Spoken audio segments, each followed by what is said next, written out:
please stand and welcome the faculty and graduates of the class of 2010.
Good afternoon. It feels just magnificent to stand before you remarkable men and women to celebrate the culmination of your scholarly accomplishments. This is one of my most rewarding experiences as Dean of Students. That is, extending my warmest, proudest congratulations to you all, the class of 2010.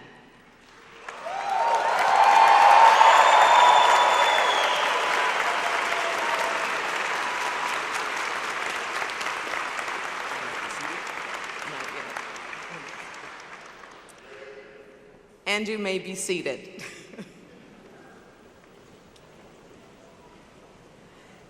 And also, congratulations to the families and friends who have supported you through the past years of your program at SIPA and are here today to share in our joy.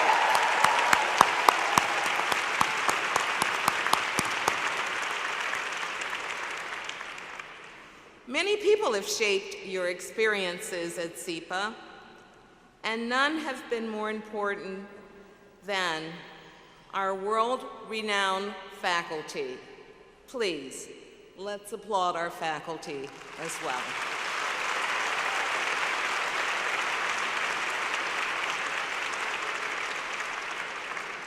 They have challenged you in numerous ways, many of which I know about because you have come to my office to discuss them, but in ways leading you to new discoveries about your academic discipline and hopefully your inner self and capabilities.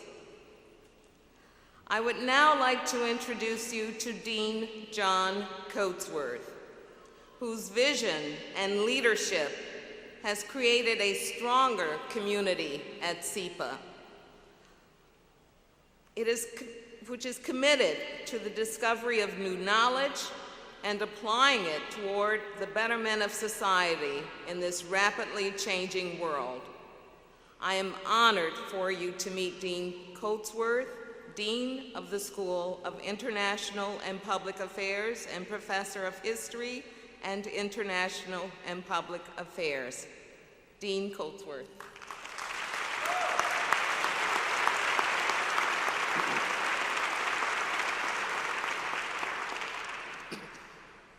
Thank you, Cassandra. On behalf of the university, I would like to extend the warmest of welcomes to every one of the 733 members of the SIPA class of 2010. And the same warm welcome to the members of our faculty who taught them and learned from them, to our distinguished guests, and to the families and friends our graduates have counted on for support and encouragement. This afternoon, we gather to honor the achievements of some of the most remarkable people you will ever meet. They will soon join 16,000 SIPA alumni working in 155 countries, whose main goal, in their incredibly diverse ways, is to make our planet more fit for human habitation. Nothing could be more important or more urgent than the work of the members of SIPA's class of 2010, that work they will soon be doing on behalf of us all. SIPA's mission is to train professionals to confront the world's problems with knowledge and skills second to none. And as you know, as all of you know, and SIPA graduates know in excruciating detail, the world is still full of problems that need fixing.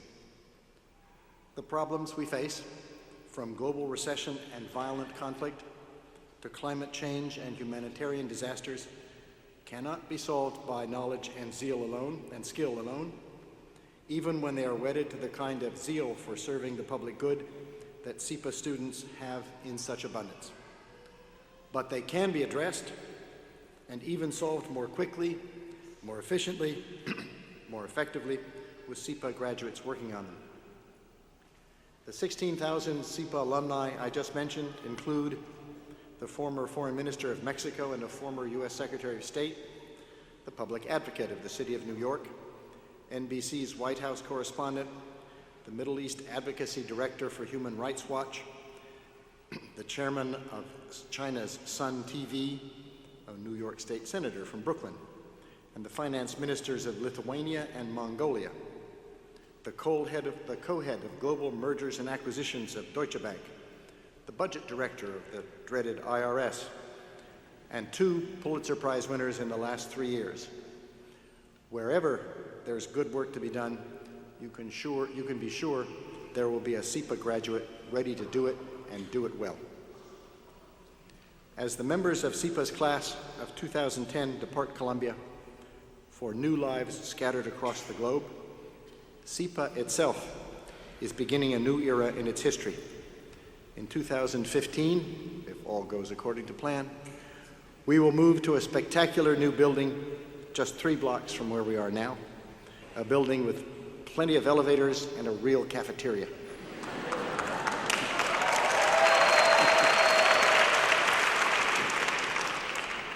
In the meantime, the school has joined the ranks of Columbia's great and independently self-governing professional schools, implemented a new curriculum this past fall, and continues to play a key role in the accelerating globalization of Columbia University and its transformation from a U.S. university with an international reputation into a truly global institution.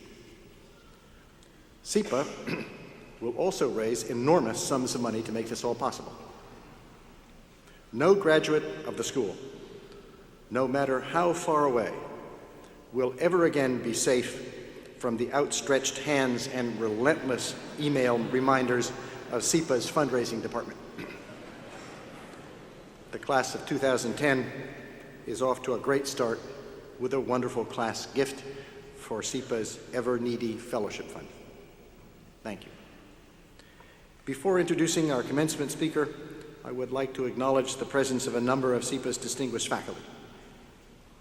At an awards luncheon earlier today, SIPA recognized the recipients of the 2010 Distinguished Teaching Awards, Professors Paola Valenti and Francisco Rivera Batis.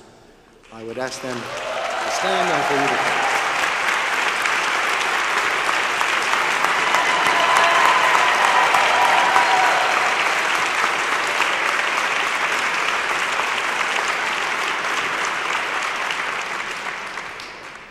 And in your program books, you will see the names of the awardees who received a number of student prizes at that same commencement lunch a short time ago. Those of you who are present, all of you who are present, the citations and the names of the prize winners are in your program book. Our graduation speaker today is Vikram Pandit, President and Chief Operating Officer of Citigroup, a global bank that could have failed in 2008. Vikram was born in India, in the city of Nagpur, the city of oranges, once called the heart of India by Jawaharlal Nehru, the country's first prime minister. Nagpur is now a city of 2.5 million, lies in the northeast corner of the Indian state of Maharashtra, once the heart of the Maratha Empire, a Hindu state wrested from Mughal rule in the 17th century that extended over more than half the territory of modern India. Reduced in size by dynastic wars, the self-governing kingdom of Nagpur was the last of the Indian princely states to fall under British rule in 1853. Vikram Pandit was born into a prosperous Brahmin family who sent their bright son to the Dadar Parsi Youth Assembly High School in a prosperous suburb of Mumbai. He was not only bright, but impatient, leaping from Mumbai to New York in a flash and entering Columbia at a mere 16 years of age. And he liked Columbia so much that he began collecting degrees at a furious pace. A BS in 1976, an MS in electrical engineering the next year, and a PhD in finance in 1986. All told, he must have devoted the better part of a decade and a half to becoming a triple-degree Columbia alumnus. And now he's back for even more punishment as a member of the Columbia Board of Trustees. Like most newly minted PhDs, Vikram set out to become a professor, landing his first good job at Indiana University in bucolic Bloomington. It did not take him long to begin planning his escape. Back in New York, after what his official biography describes as a short stint in Indiana, he launched his Wall Street career at Morgan Stanley, where he spent the next 20 years. He left Morgan Stanley at the top of his game to found a new hedge fund known as Old Lane Partners in 2006. In 2007, Citigroup bought Old Lane Partners, or so it seemed at the time. Actually, it was Vikram who took over Citigroup, but he did so with just as the subprime crisis and then the financial meltdown hit Wall Street. Vikram Pandit became president and CEO of Citigroup on December 11, 2007, and immediately lowered his salary to $1 a year for the duration of the crisis. Under his leadership, Citigroup changed course, began shedding unneeded assets, received and then paid back $45 billion in government bailout funds, and has just returned to profitability as a leaner and more effective global bank. In the past 2 years, Vikram has repeatedly and thoughtfully called for better and stronger regulation of financial markets, more effective consumer protection, and greater transparency and accountability in the financial services sector. I am delighted now to invite Vikram Pandit to address SIPA's class of 2010.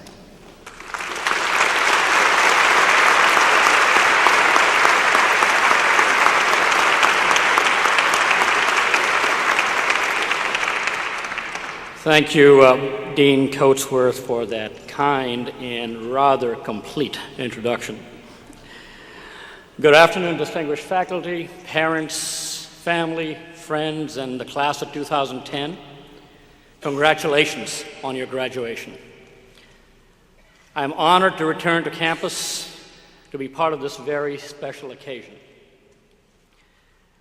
Now, some of you may be surprised, but bankers don't often get invited to speak. That is, unless they're in front of Congress. So I do know that the invitation for me to speak here today stirred up some controversy, and I think that's a healthy sign. I would be surprised, even disappointed, if some of the most intense debate and criticism of the financial industry were not coming from this university.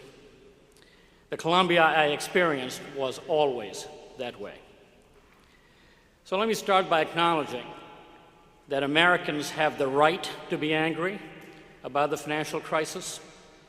People should question the financial system and those who run it. The severe impact of the financial crisis demonstrates that even in the 21st century, we have not learned how to achieve a healthy balance between private economic power and public interest. Of course, we need significant change. We need to hit the reset button and get society working once again for the common interest. We cannot live without the financial system, but we do not have to accept its excesses. SIPA's purpose is to help solve the toughest public policy dilemmas. Your education here equips you to understand how private economic power and public interest can coalesce or clash, how the intersection of the two can either be destructive or a constructive force in America and around the world. So whether you go from SIPA to the public sector or the private sector, your broad education has prepared you to play a very special role as we hit the reset button. You're entering the workplace at an extraordinary time, and I must compliment you on your sense of timing. I've got to admit, I wouldn't have minded spending the last 2 years in school. Let me be clear. There are significant challenges ahead of us, but we have the ability to embark on a cycle of prosperity full of opportunity for you. But that requires society to work for common interests with common goals, and that is why I wanted to speak with you today. The effects of financial crisis are still very much with us. The crisis has generated fear and uncertainty. It has also been a humbling experience for the developed nation, including our own. With 10% unemployment, there are questions about where jobs and growth are going to come from. With a $1.3 trillion deficit, there are significant questions on the sustainability of current fiscal and monetary policies. And there are some who question capitalism, doubt the competitive strength of our country, and fear what lies ahead for the U.S. in a dramatically changing global order. From where I sit, however, I cannot help but be optimistic. The 200-year history of my bank has stretched through every financial crisis in America since the War of 1812. Entrepreneurship and creativity have propelled America for over 200 years. And if you look at U.S. economic history, every time there's a crisis, there's a breakthrough of new businesses, new models, new growth. So from all of that, plus my own training and experience, I have a firm conviction that America has the ability to embark on a new era of growth, a new beginning. In the U.S., capital finds its way to the right places fast. We make capital work quickly and efficiently. The public and private sectors have repeatedly been able to work together to connect talented people with opportunities and to connect capital with entrepreneurs to drive economic regeneration. Time and time again, that's what has given birth to the Googles of the world and improved life for millions. This has been America's magic formula, but keep in mind, it is no longer America's secret. We need to remember, too, that the U.S. generates approximately 23% of global economic activity, and therefore addressing U.S. growth is necessary to promote growth around the world. So again, whether you go to an NGO, the public sector, or a private enterprise, we have a common goal: to preserve and enhance the creativity of American economic ingenuity while controlling its excesses. In effect, letting America's magic formula work once again, but with full incorporation of the expensive lessons learned from the crisis.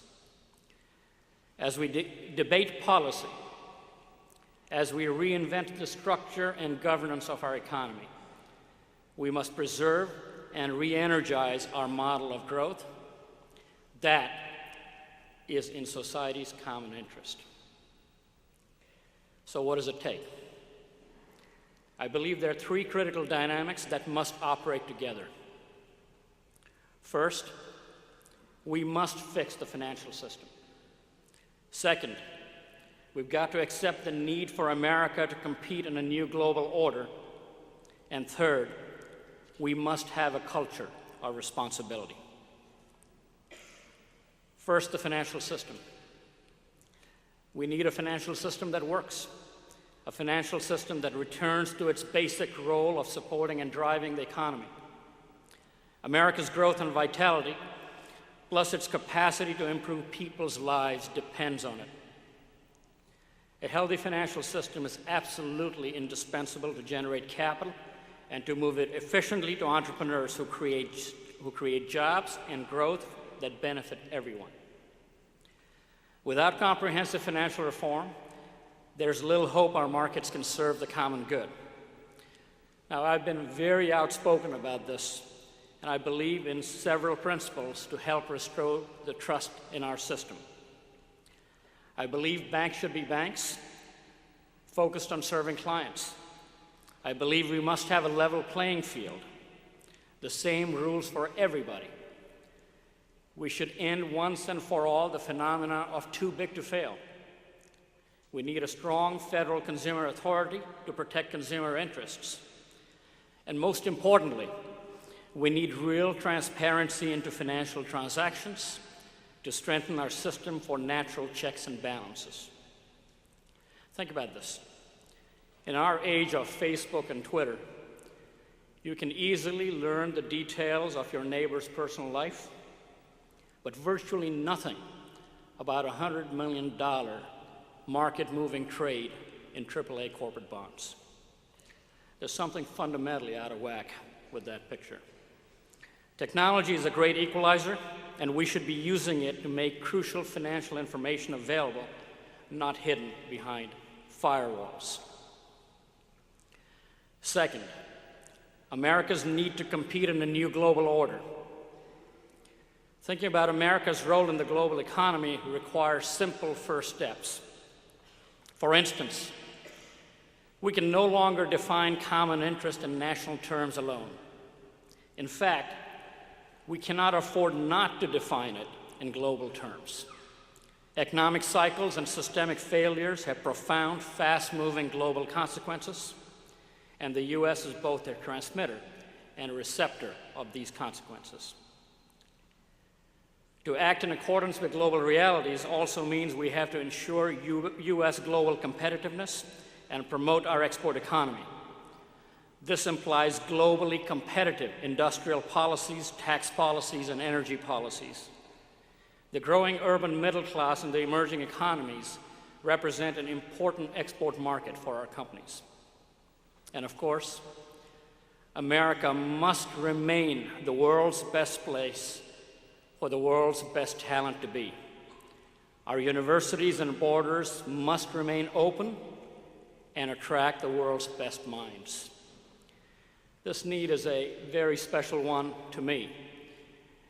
As Dean Coatsworth just talked about, I came to the United States almost 4 decades ago. I received a great education, was able to pursue professional success, and most importantly, my children have those same opportunities. That's only because our nation's policies have reflected what America has long stood for. Now is not the time to retrench in this vital area. And third, a culture of responsibility. America came to believe in the existence of a bottomless pool of credit. We developed an addiction to consumption and debt. Both were intoxicating, even to some of the country's best financial minds. Together, consumption and debt became a foundation of quicksand for the American success story. As we can see with 20/20 hindsight, neither individuals nor institutions behaved responsibly. Entrepreneurship and creativity were distorted to serve selfish ends with no understanding of or regard for their impact on society. Self-interest unapologetically trumped public interest. To promote responsibility, we do need legal and regulatory reform, but the 21st century has once again illustrated that there is no ironclad correlation between the enactment of more regulations and the end of major financial crises. Smart people with new technologies can always find a way around the letter of the law. We have no choice but to learn how to internalize a strong sense of responsibility in both individuals and institutions. That is the surest way to change behavior. And it will not make the U.S. model immune to periodic excesses. However, it can mitigate their frequency and severity. But that means we must have a new commitment to responsibility. In our personal lives, a commitment to disciplined management of spending and saving. In government, a commitment to cut deficits, support investment, and act swiftly and decisively on critical priorities, like energy policy. And in private sector institutions like mine, a true commitment to act in the common interest. I'll speak for one institution. We ask ourselves 3 questions constantly. Do our actions create economic value? Are we working for customers' interests? Are our actions systemically responsible, both in the US and globally? The answers to all three questions must be yes. I have pledged to hold myself accountable for making sure we ask the questions that lead to the right decisions. They're the foundation of a changing culture I call responsible finance. But cultural change is easier to proclaim than to live up to. Every day, there are intense pressures in the financial industry, from competitors, shareholders, and the large sums of money with which we are entrusted. Similarly, in public service, there are pressures to enact policies because of political compulsion rather than true concern for common interest. Such pressures in private and public sectors demand never-ending examination of what serves the common good, relentless questioning of what we're doing and how we're doing it. People have to speak up and act resolutely. That takes courage and leadership. And this may be the most difficult requirement of all. When I left Columbia, I had no idea that training in engineering or economics would lead me to questions of culture or responsible behavior. I started out not knowing exactly what I would do. Plato once said, "The direction in which education starts a man will determine his future in life." Like you, I left Columbia with a great education from a great university, knowing what I like to do, and I plunged into it passionately. And since then, I've always felt I'm continuing my education. From my own experiences with America, Columbia, and the industry, I believe your education at SIPA has superbly prepared you to tackle one of our most important priorities: how to unleash all that is creative and good in the American economic model while reining in its worst impulses. This is a challenge of enormous consequences. It cuts across every facet of American life. Indeed, how we address it will affect the entire world, but it is also our greatest opportunity. As I said before, I can't help but be optimistic about the future, and all I have to do is look at all of you out there to know we have what it takes. I know you have the knowledge, the leadership, and the courage to confront this historic challenge and take advantage of its many opportunities. And I expect to come back here, say in about 20 years or so, and hear one of you tell the graduates of SIPA about the great progress your class made in shaping a world where private economic power serves the common good. So thank you for inviting me to speak today. Congratulations again on your graduation. Please accept my very best wishes in all that you do from this day forward. Thank you all.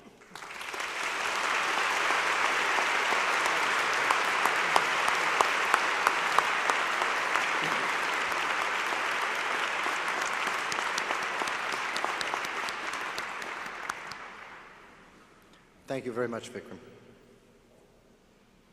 The time has now come to recognize, one by one, the 733 members of SIPA's class of 2010. Some of you may already have begun to calculate how it might be possible to grab a camera, leap from your seat, and race toward the front of the church, timing your move with such precision that you arrive at your destination just as your graduate's name is called out.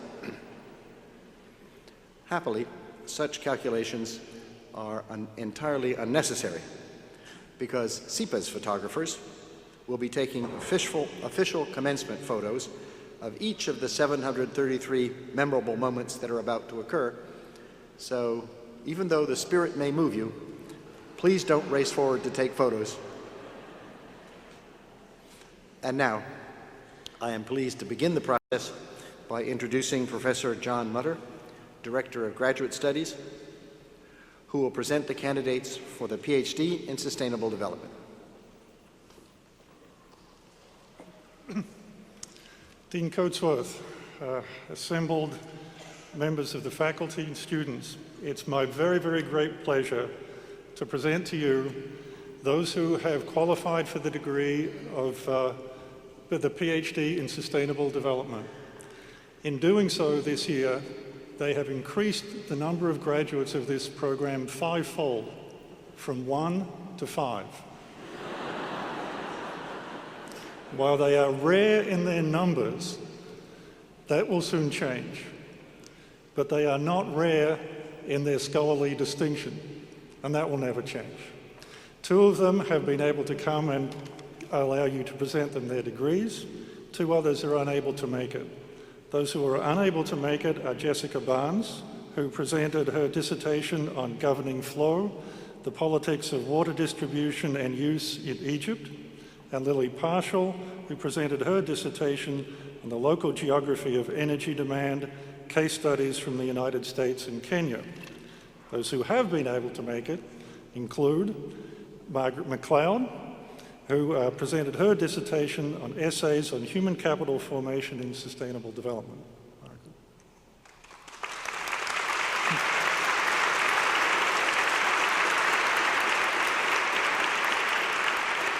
Jose Orihuela, who presented his dissertation on journeys towards sustainable development, policy entrepreneurs, and the rise of the green state in Chile and Peru. Jose.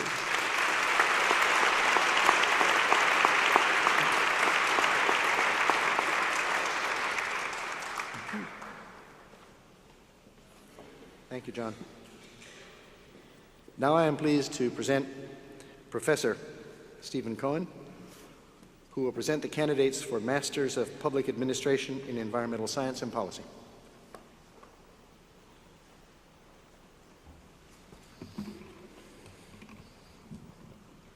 Thank you, Dean. I'm delighted to do that, to introduce our fabulous graduates, starting with Cody Eichley.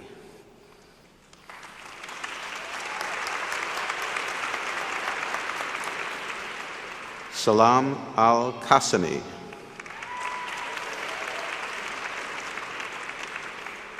Matthew Barron.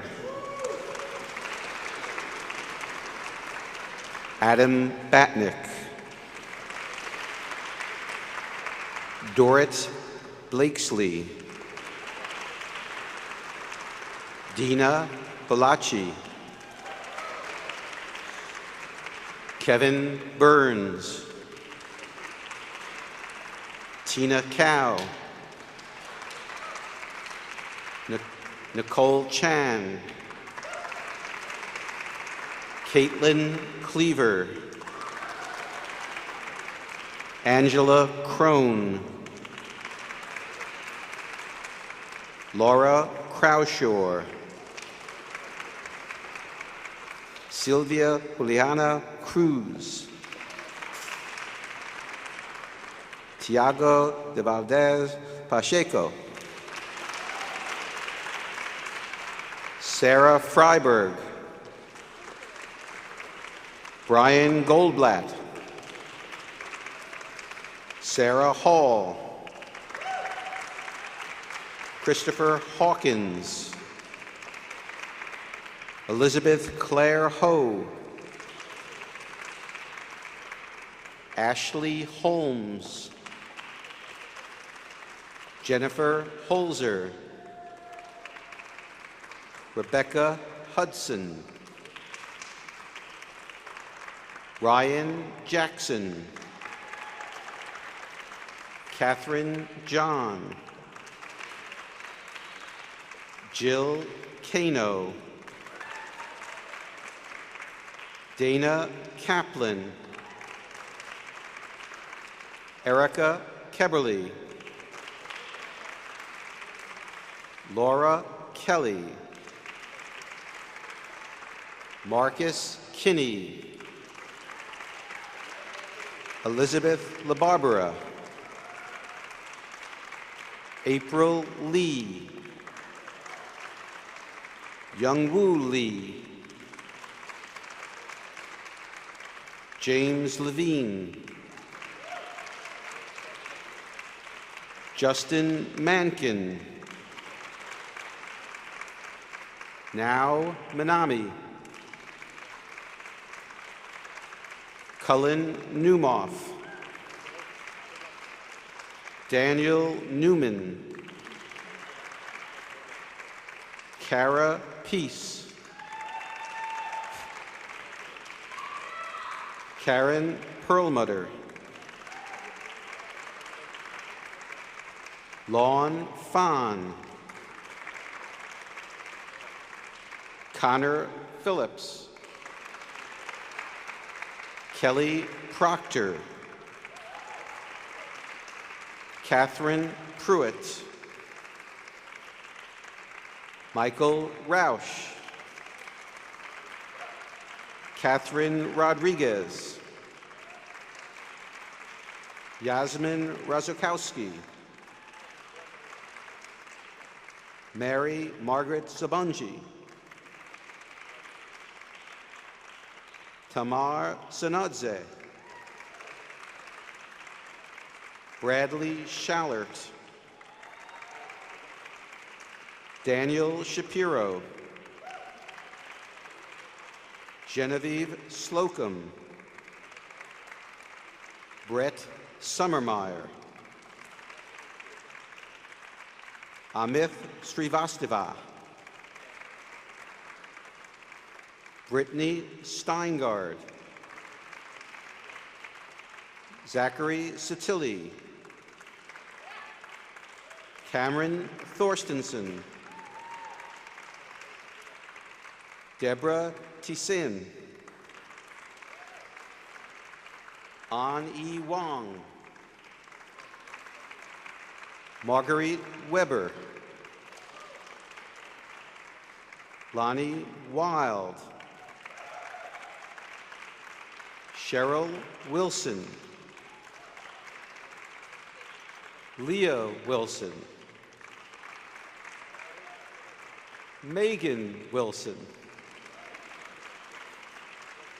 Katie Wu, and last but not least, Catherine Worden.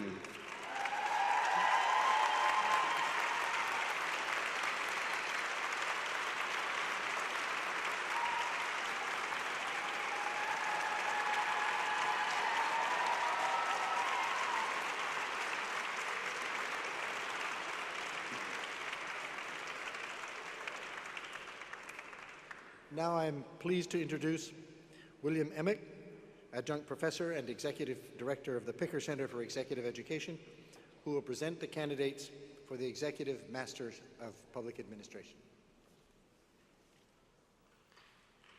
Thank you, Dean.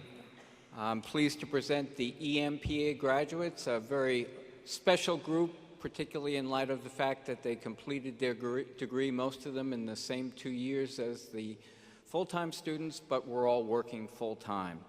So we'll begin with Bashira Abduz Sabor, Georgina Angelis, Momet Baryayanik, Kristen Barlop, Joseph Barretto, Janelle Burdick, Maria Campos, Stephanie Chang, John Dandola, Elizabeth Demisi, Leonardo Fernandez, Tracy Foster, Sarah Frohnhofer, Andrew Fuller, Nicole Gallant, Christina Getz, Wendy Jerome, Arena Gafozd, Shamshal Haq, Ryan Heath, Judith Hernandez, Melissa Hernandez Vargas, Martin Howard, Augustin Noel Kane, Saran Lee,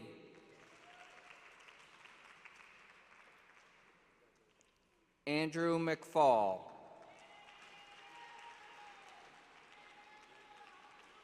Claire Medina, Salu Morene,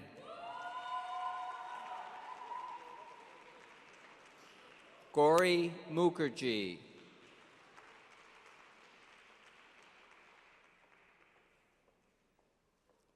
Sefia Najafi,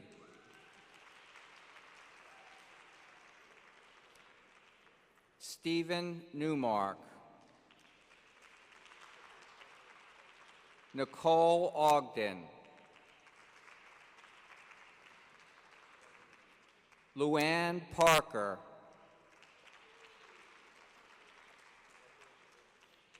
Catherine Perdicolis, Alicia Renman Martinez, Philip Ritz, Vilma Rivera Gomez, Jeffer Rizvi, Jose Rosado, Faik Sadiq,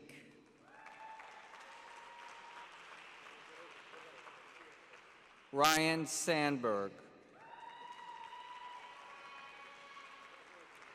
Thomas Smith, Turlock Smith, Maeser Tapchugla,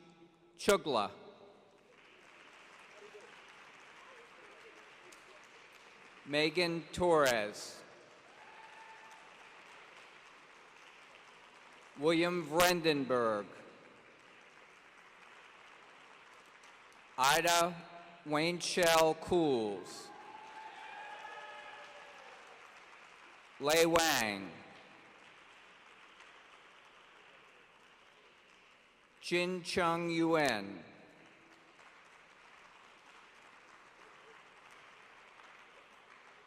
Chen Chi Zhao,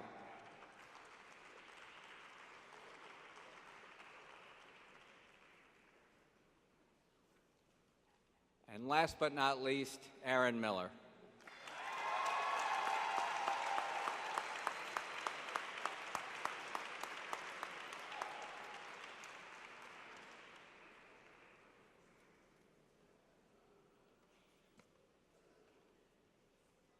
Now let me present Adjunct Professor Arvid Lukaskis, who will introduce to you the candidates for Masters of Public Administration in Economic Policy Management.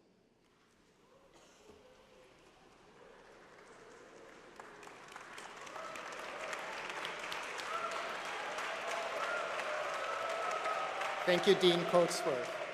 It's my honor to introduce the PEPM class of 2010, starting with Imad Alam Aldin, Nada Al-Hamalawi,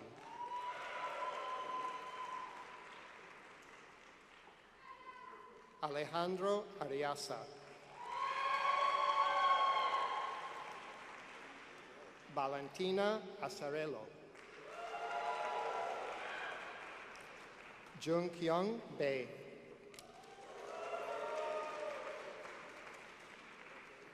Dahuda Ba. Ibrahim Bangura. Juanita Bramucci. Lydia Bubanya. Catalina Castillo. Kashan Choi. Samantha Chung. Beatriz Cubas. Carolina Durana Angel. John Bricklin Dwyer. Fatima Al-Kadiri Al-Yamani. Alejandro Escandon. Galsang Dorji. Matthew Hogben. Chloe Shuang Hu. Koichi Ito. Silky Chung. Bekchan Kalivikov. Rotislaw Korczynski. Makoto Kutsunugi. Michael Lon. Samuel Lewinter. Ramin Maskan Medan. Bumpe Miki. Junko Miyazaki. Mohammed Jamil Nasir. Saman Perdimer. Igor Pilipienko. Fernando Pimentel. Barut Sachanandani. Odu Salihu. Peter Sang. Paul Scott. Wakar Ahmad Sheikh. Yasuhiro Tanaka. Dorn Robert Townsend. Waihang Shang. Asuka Suboiki. Jose Belastiki. Sharing Wangmo. And last but not least, Chung Chung Zhang. Congratulations, Pepham Class of 2010.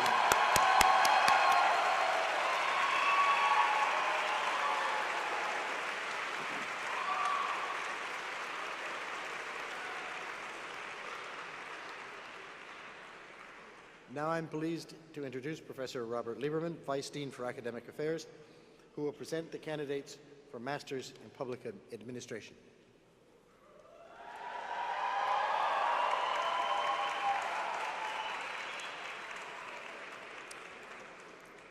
Thank you, Dean Coatsworth. I'm very proud to salute the 2010 MPA class, beginning with Anthony Advincula,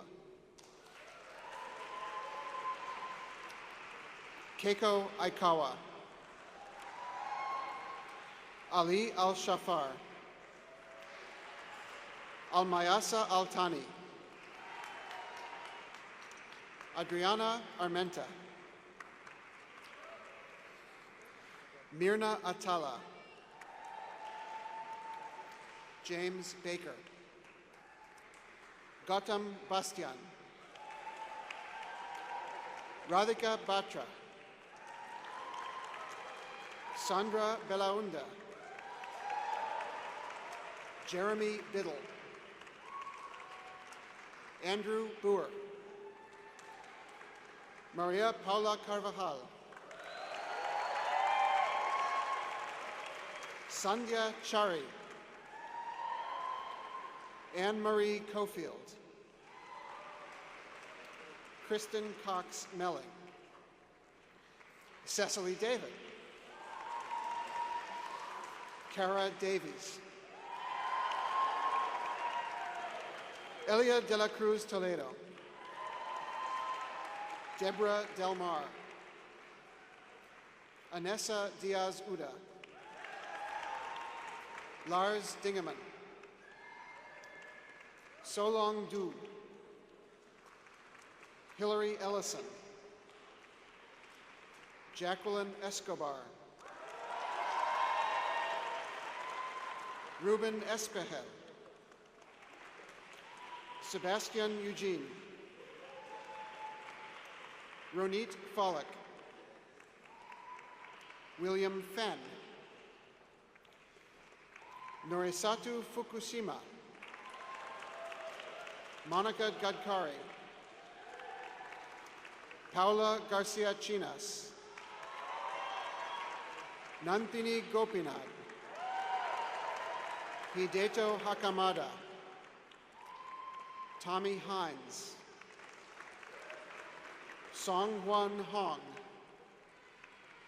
Stephen Horn, Toby Howard, Noria Ichikawa, Karis Idicheria, Faiza Inayat,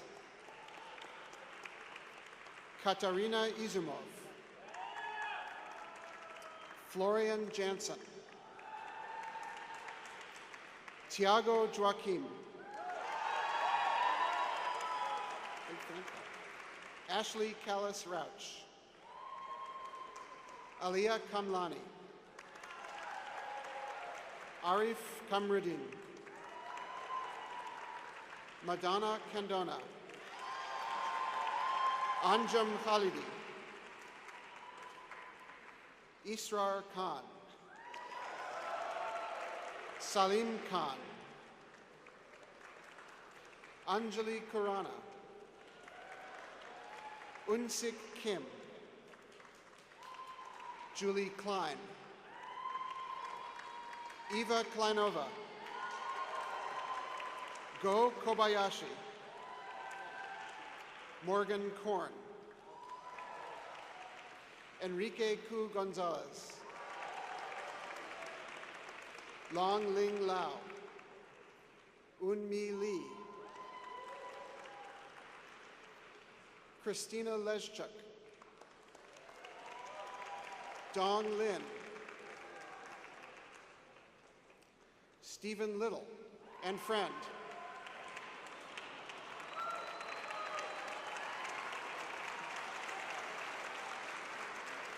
Leila Macarechi, Jose Antonio Martinez Haro, Libby McCardle, Michael McKesser,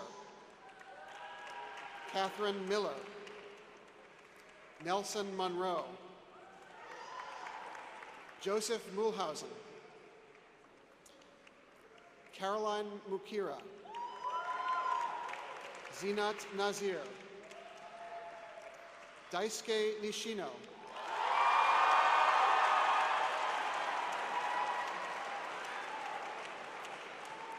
Ambrosio Nsingwe Barros,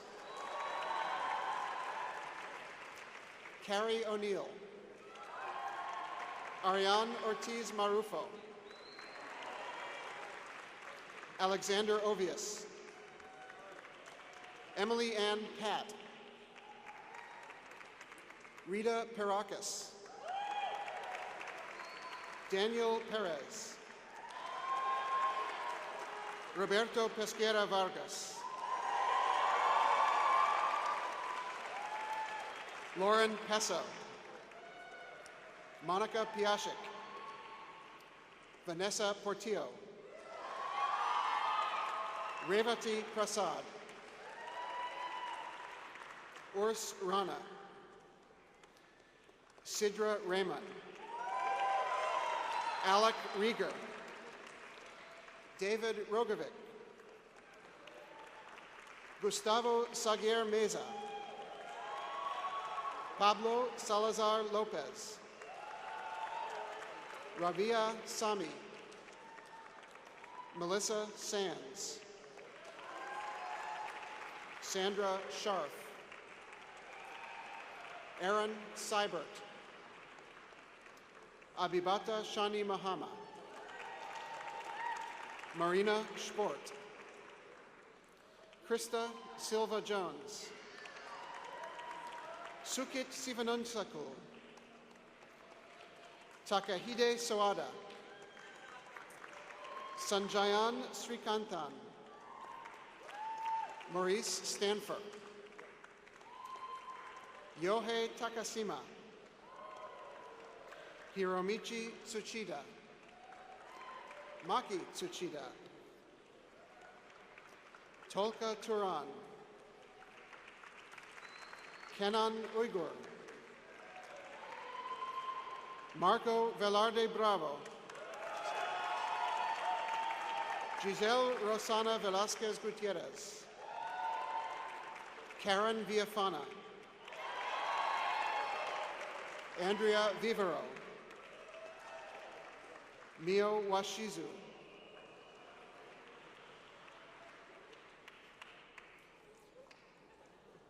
Emma Weber, Andrea Wong, Henan Shui, Zhang Yi Zhou, Ji Zhang,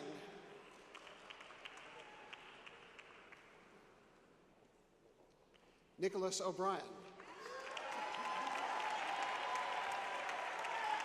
and Tomoyuki Omori. Congratulations to the MPA class of 2010.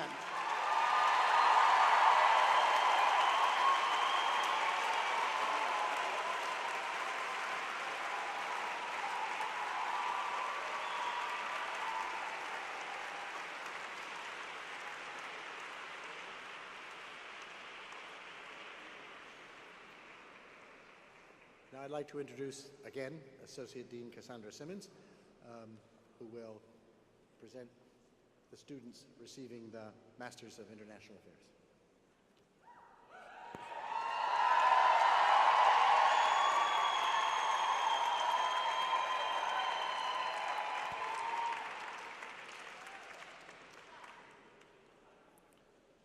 Erica Akedo,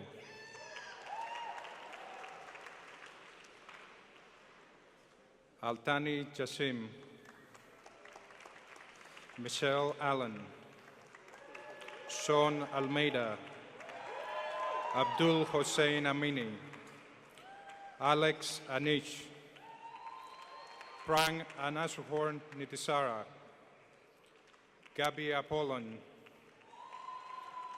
Zachary Arney,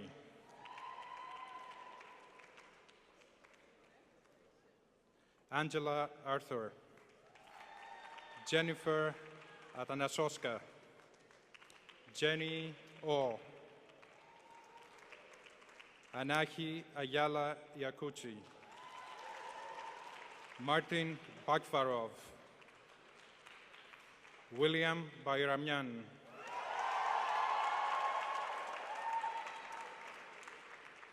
Kifle Bantayehu, Alon Barr, Mariana Barrera Pieck, Antonio Barroso Villazuesca, Alessandro Bartolini, Jessica Bartolini, Innocent Bash, Cyril Bofis, Najwa Belkis, Karine Bennett, Sarah Bieber, Kevin Beal, Sarah Bishop, Kelly Bishop, Kate Brick, Alexander Boucher, Chang Ryun Byun, Gilan Kal, Cristel Carroll, Elisa Casado, Megan Casey, Mehmet Chalik, Yam Kim Chan, Emily Chang, Nicholas Chang, Omar Chatah, Karina Ches, Yewon Cho, Ruby Choi, Kevin Chua, Kristen Coco, Maria Cortes Push,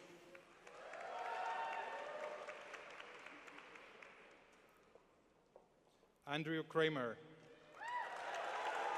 Michael Creighton, Amy Cushing-Savi,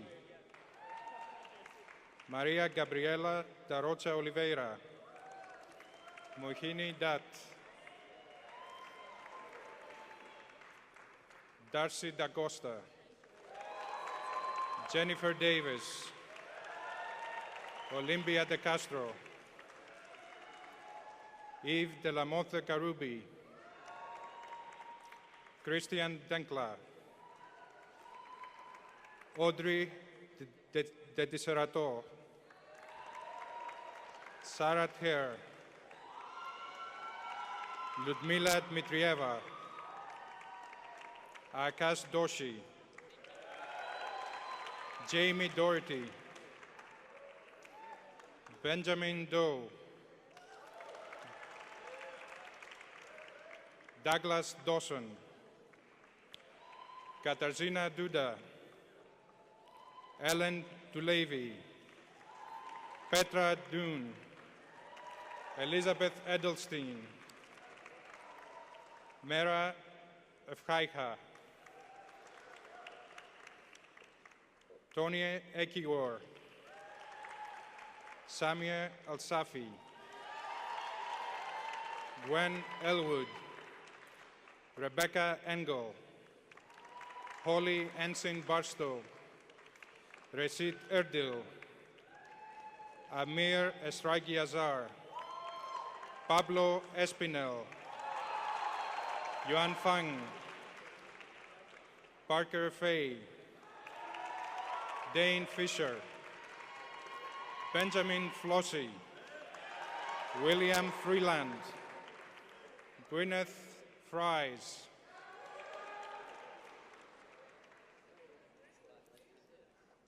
Anna Frooms,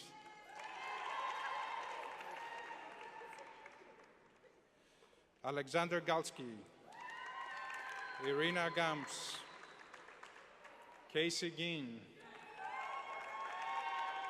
Armin Giam, Maria Gilani Saleh, Heather Gilmartin, Alex Giron Gordillo, Cristina Gomez, Maritza Gonzalez, John Goodman, Nora Gordon, Talia Gorodes, Marnie Guerrero, Evgenia Gusilov, Antonia Haber, Kara Haberman, Catherine Hagans, Zubair Hakim, Abdullahi Halakwe, Segwara Hamzaeva, Jinghan Hao, Harper Vanessa, Drew Hart, Olga Hartman, Rebecca Hickok, Jessica Hemhill, Kyle Henderson, Michael Hendley, Hiliana Hitby, Shinji Hirume, Jonathan Hochstad, Suk-jo Hong, Matthew Horner, Michael Huang, John Hughes, Joshua Honeycutt, Sabnam Hook, Gabriela Yanku, Angel Indrovo, Haibado Ismail Omar, Nicholas Yager, Michael Yagers Radolf, Justin Johnson, Hun Ju, Hyo Jung Jang, Erin Kang, Albana Karakushi, Omar Kazraoui, Kay Kastner, Andrew Kessinger,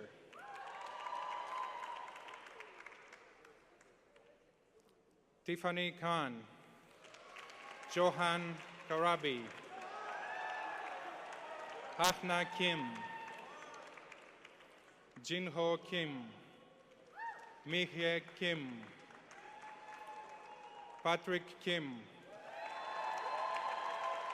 Lauren Klein, Caroline Klosser,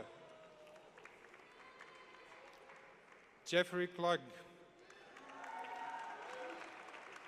Selçuk Koch, Christine Kobel, Gabriel Kohler Derek, Julia Koop, Barry Koppelson, Stefan Kopani, David Kovac, Sabine Kretschmann, Karina Lakovic, Carmelia Lalani,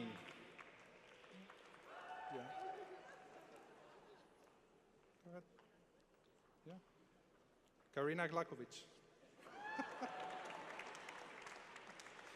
Chinchia Lee,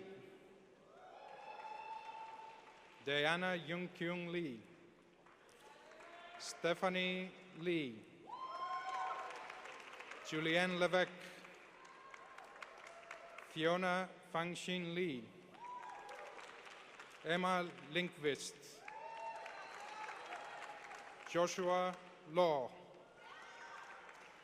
Matthew Locas, Natalie Luna Buhanda, Sonia Luthra, Aditi Mahendru, Gloria Mahnad, Nishad Majmudar, Hama Makino, Sahil Manekia, Danielle Maniscalco, Elizabeth Marcelo, Gregoire Marceto, Clara Martinez Turco, James McGee, Christiana Mele, Sanaz Memarsadeki, Senayit Metzfin, Marie Metz, Charlotte Mayer, Anne-Caroline Micheli, Anne Missioner, Heather Miller, John Miller, Sanket Mistry, Sarah Mitwali, Mana Miyawaki, Matthew Moore, Deborah Mortwoski, Lyle Morris, Kuwei Mu, David Mulani, Paloma Munoz, Stephen Murphy, Kavita Nair, Rumi Naito, Deepika Narashihan, Junko Narimatsu, Kode Nascimento, Farida Nasali, Nicolas Nodin Roy, Mam Maurice Endai, Nivedita Nehru, Emily Nelson, Michelle Ng, Tyler Nilsson, Aditi Nikam, Cimarron Nix, Mao Nogawa, Nelsley Nordstrom, Shiori Okazaki, Victoria Okoye, Robert Ona. Yeah? Yes.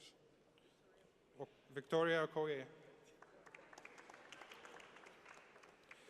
Robert Ona. Emin Onat.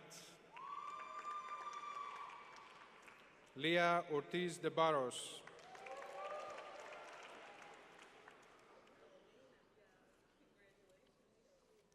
Mark Osmond. Maya Pali. Magdalena Pampillo. Shruti Pant. Till Pappenfuss. Sino Paradis. Dominic Paris. Kiduk Park. Marta Passerini. Ellen Pola. Lara Pedrini. Tom Pellens. Milagros Peralta.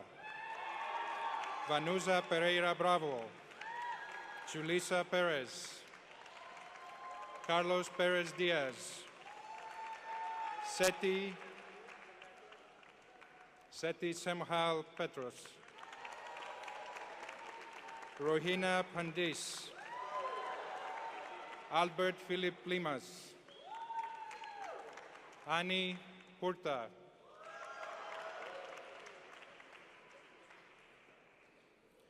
Gary Poses. Helena Provevsky. Muhtaba Rahman.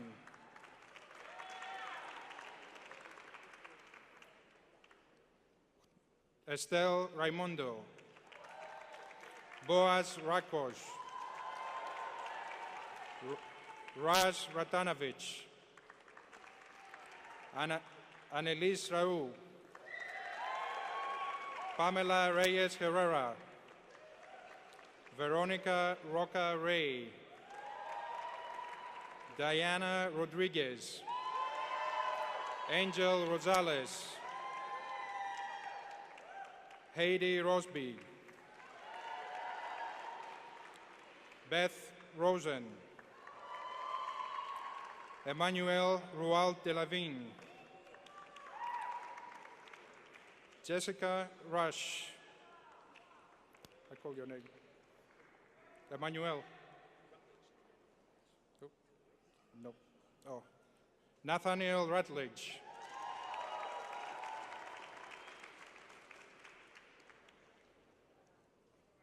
Maral Rizakulieva. Inoyathon Sadikova. Suvik Saha. Rio Saito. Ahmed Salim. Divya Sama. Jenna Sankin. Yasuhiro Sasayama. Eva Savage. Evelyn Skier. Amanda Skier. Anne Schulze. Jennifer Scott. Rachel Sirota.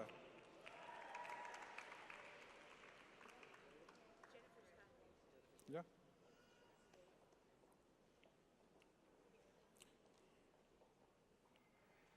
Nishan Shah,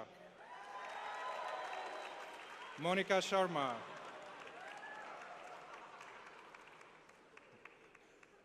Wahid Sheikh, Lena Shamel, Li Yu Cheng, Stephen Sherman, Isha Sheth, Stephanie Shore, Michael Seberg, Brett Simon, Bradley Skusen, Tracy Slago, Brian Smith, Dan Sobovich, Wayland Soon, Gerald Stang, Caroline Stauffer, Eric Steffen, Marianne Stone, Carla C., Xiaoning Tang.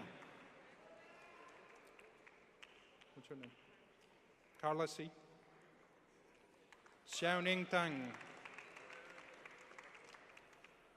Christopher Tangri. Jenny Taylor. Natasha Taylor.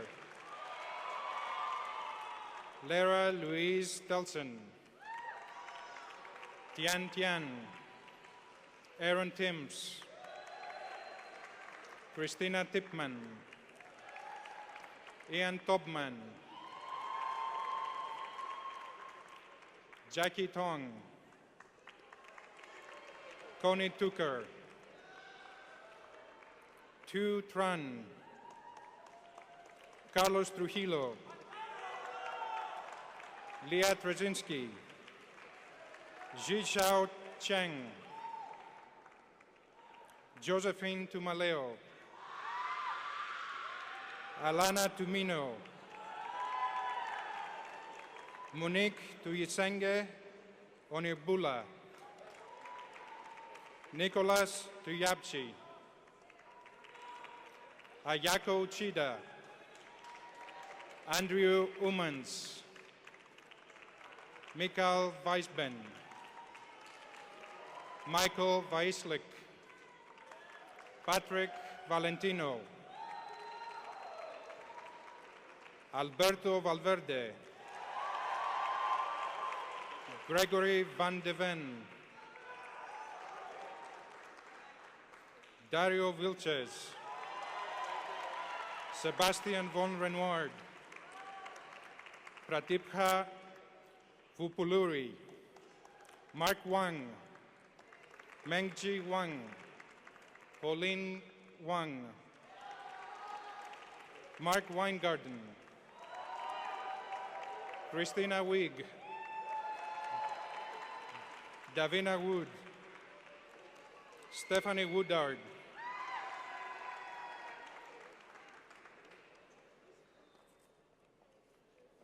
Eliza Wright. Garrett Wright.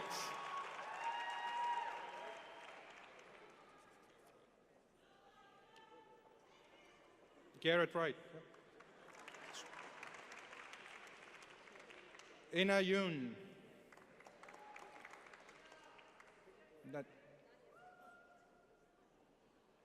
Nadia Zaitz. Sarani Zayman. Alejandro Zamorano Cadavid. Olga Zaretsky. Silvana Zepeda. Lauren Ziegler. Sarah Zori.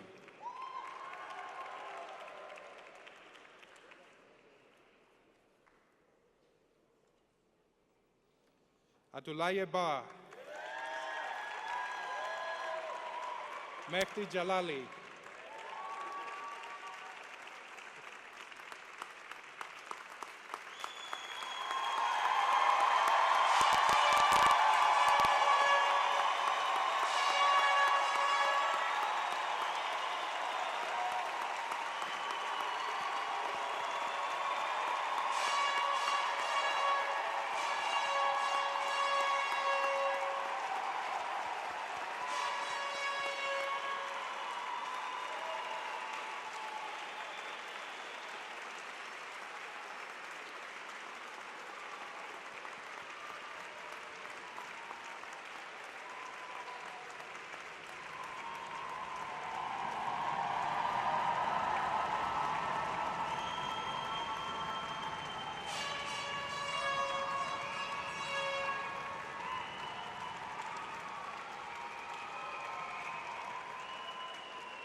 We have come, as swiftly as we could, to the end of our graduation ceremony.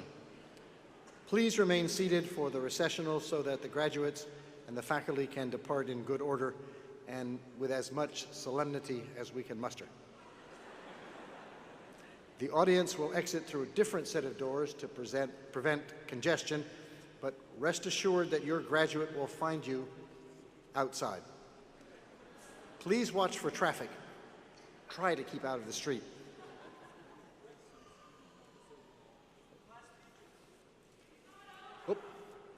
There's one more item on our agenda,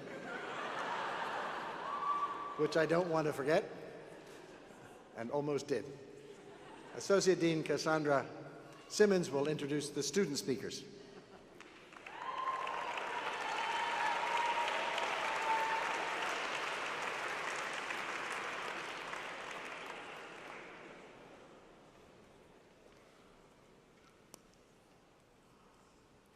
I would like to call to the stage, please, Alec Ovias, who is the MPA co-president for SIPA, and also William Baramian.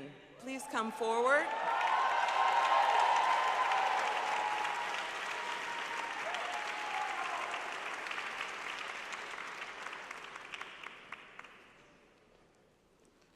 Both Alec and William have distinguished themselves over the past 2 years and have served as co-chairs of the student organization.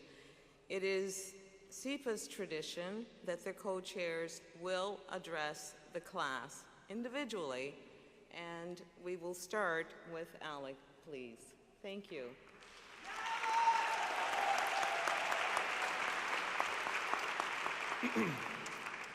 Congratulations to the class of 2010, and a special welcome to those who have traveled long distances to be here with us today. These days, that's an achievement in and of itself. I've been asked to keep my remarks short, so I'll try and get straight to the point. Like everyone else here, I've spent some time these past few weeks asking myself the questions that soon-to-be graduates typically ask. What exactly have I learned here? Was it worth it? Would I do it over again? I can't stand up here and say in all honesty that this was a perfect experience, and nor should I expect it to have been. But there were certainly aspects to the school that I was frustrated with, like the uninstalled coffee machine on the 4th floor, and that printer that always seemed to break down 5 minutes before a paper was due. But I would say that my frustrations are relatively minor, and that on the whole, it has been a wonderful, meaningful experience. What we have here is an exceptional school that attracts some incredibly talented and accomplished students. At no other school would you get the diversity that you find at SIPA, with every religion, race, profession that you can think of represented here. What makes SIPA exceptional, though, is the commitment held by its students to improving the world in whatever field or specialty they have chosen to pursue, be it in security, human rights, economics, energy, environment, media, or development. This school wouldn't be what it is without the phenomenal faculty that it has, and I'd like to thank some of the great teachers that I've had the opportunity to study with, in particular, Professor Geritana, Professor Morgan, Professor Robb, and Professor McLean. The question that keeps coming up in my mind was whether this was worth it, and frankly, we can't answer that today. We've all made very large investments in SIPA in terms of money, time, and energy. And at the risk of sounding like the corporate finance TA that I am, I would say that we have to ask ourselves what the return on our investment will be. You could say, well, it will pay off to the extent that the SIPA education continues to be recognized throughout the world as being a valuable good or a valuable asset. In this case, the responsibility rests with SIPA to build its reputation and to continue to attract the best students in the world. At the same time, it's our job to join the workforce and to show our future employers and colleagues that SIPA does really represent the best of the best. But this I think, is a rather narrow interpretation of what I meant. More importantly, this investment will pay off insofar as we use what we've learned here to enrich our lives and the lives of others.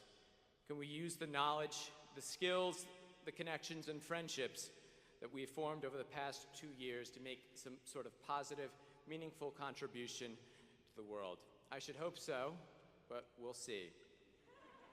What I can say is that given all of the challenges that the world faces, from global warming to the fallout from the reckless and irresponsible actions of the financial industry, to the threat of radical Islam, there probably hasn't been a better time in the past 60 years to enter into the field of public policy.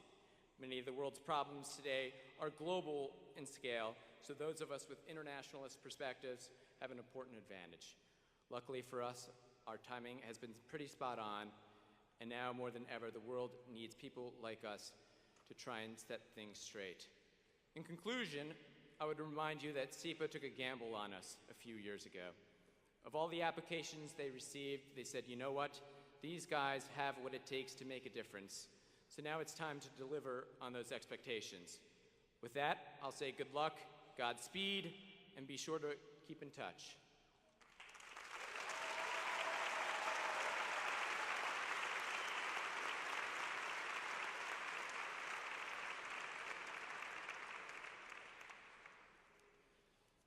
All right, folks, we made it. Yeah?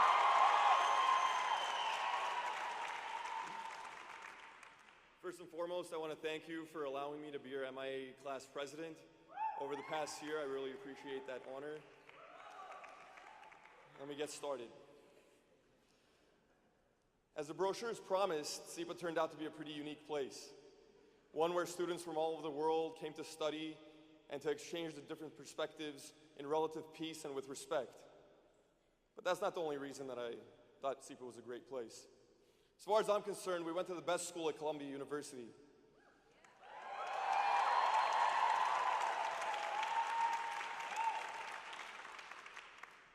Who cares if the other schools had fancy furniture and well-lit libraries and coffee machines?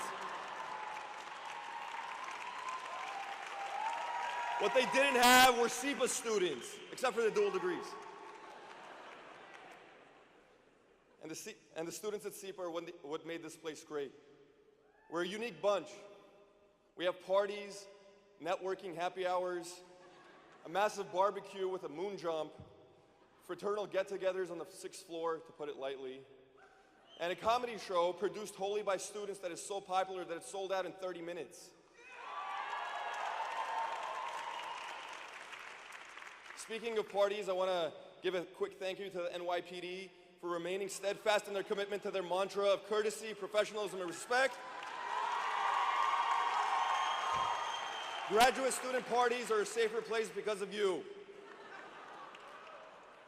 In all, there isn't anybody that can say that they had this much fun getting a master's degree. Yet, we found time to read 3,000 pages for Dr. Bett's class. We toiled to the end of the semester on capstone projects. We wrote hundreds of pages of supremely eloquent essays. And we spent the daylight hours on the weekends drawing so many supply and demand graphs that it would make an economist cry, and it probably did. And in the process, we became friends. We went to dinners together. It's not all fun and games. We shared our thoughts with one another, we hugged each other, and we took trips together. And in the process, we became family. Then we celebrated holidays together. We took care of each other in times of need. We laughed and we cried. And in the process, we came to love each other. And today, we're here to celebrate one more time those memories we created over the past 2 years. And we're here to celebrate those people sitting next to us right now who left an indelible mark on our hearts and whom we'll never forget.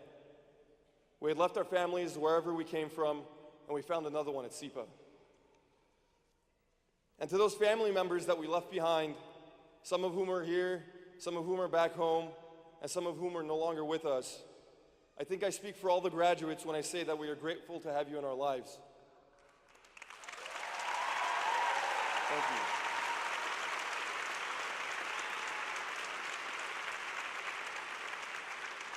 As individualistic and independent as we may be, we all made it here in some way because of the family and friends we have known throughout our lives.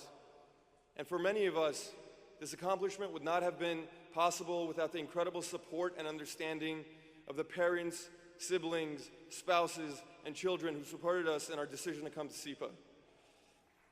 And as I give thanks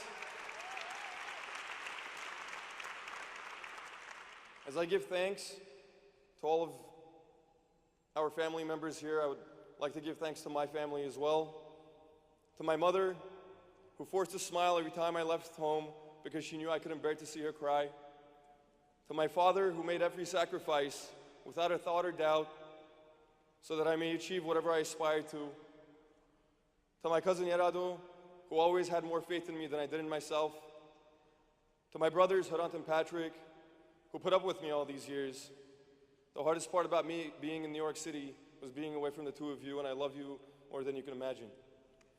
And thanks to all of you sitting in front of me now, my friends at SIPA, for being my family when mine was so far away. And I must recognize and I must thank my late grandfather, who was my inspiration, Aleksandr Bayramyan, a survivor of the Armenian genocide, and a man with so much courage, intellect, and love for life that I can only hope to emulate that in my own lifetime. Class of 2010, you're the best there ever was and the best there ever will be.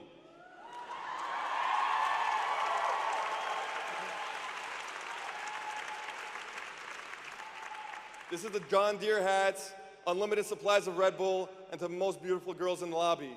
Keep it classy, and thank you again. Congratulations and Godspeed.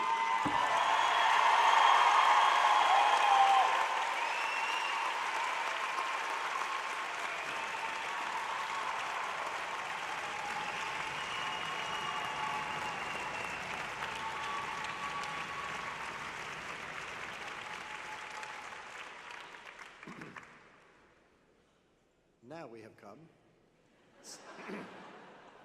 slightly less swiftly than I had imagined, to the end of our graduation ceremony. Just to remind you again, please remain seated. First the faculty and then the students will exit. Family members will exit by different doors. You'll find each other outside. Please try to stay off the street. New York drivers are terrifying. In the short time I have been privileged to serve as dean of this great school, nothing has impressed me more than the intelligence, idealism, maturity, and fearlessness of SIPA's extraordinary students. I congratulate you all on your success at SIPA and wish every one of you a life made more rewarding and complete by the joy of struggling for a better world. I look forward to seeing you tomorrow at the university commencement and at the SIPA reception that will follow it. Congratulations, SIPA class of 2010.